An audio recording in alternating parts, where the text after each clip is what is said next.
Et il n'y a pas qu'au Burkina Faso que la mobilisation a fait tache d'huile. Au Kenya, en Afrique du Sud, en Italie et en France, des ressortissants du Burkina et de l'AES, mais aussi des panafricanistes et militants et sympathisants engagés pour la cause africaine ont battu le pavé pour dénoncer les tentatives de déstabilisation de notre pays. C'est surtout aux États-Unis, sur Times Square, que l'événement a pris une ampleur mondiale. Une mobilisation historique que nous relate Serge Kaboré. De Nairobi au Kenya,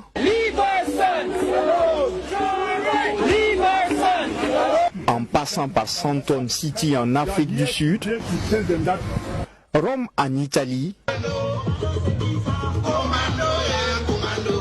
et même la France, tous ont répondu à l'appel de soutien au capitaine Ibrahim Traoré et à l'Alliance des États du Sahel. Ici au quartier Times Square de New York, la grande métropole américaine est le théâtre d'une mobilisation inédite en soutien au président du Faso, le capitaine Ibrahim Traoré.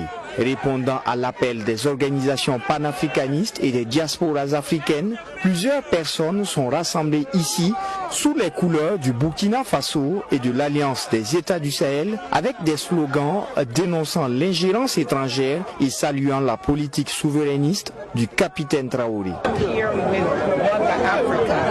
Je suis ici pour la mère patrie, l'Afrique, et je suis très heureuse que le Burkina Faso est en train de mener la danse en fait autour de l'Afrique, pour le continent, en termes de prise de conscience, en termes de tout ce qu'il y a comme lutte contre l'impérialisme. Avec un président qui n'est que dans la trentaine, jeune comme nous, comparé à mon âge, et il est en train de diriger en fait cette lutte pour la libération de l'Afrique dans son ensemble.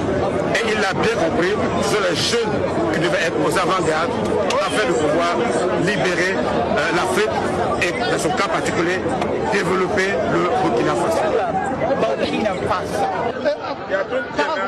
Nous sommes satisfaits des actions du président du Faso, du gouvernement et de l'ensemble de nos autorités. Nous voulons ici lancer un avertissement à tous les déstabilisateurs qui pensent que cette révolution peut prendre fin. Qu'ils sachent que cela n'arrivera pas. Aujourd'hui est un jour particulier parce que c'est devenu une affaire mondiale. Il faut que les déstabilisateurs arrêtent. Certains pays voisins du Burkina doivent aussi arrêter de le déstabiliser.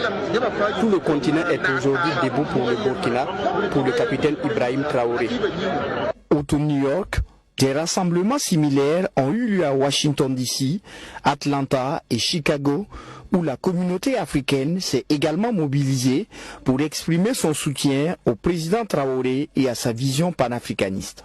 La mobilisation de ce 30 avril marque un tournant dans l'engagement des diasporas africaines qui entendent désormais jouer un rôle actif dans la défense des intérêts du continent.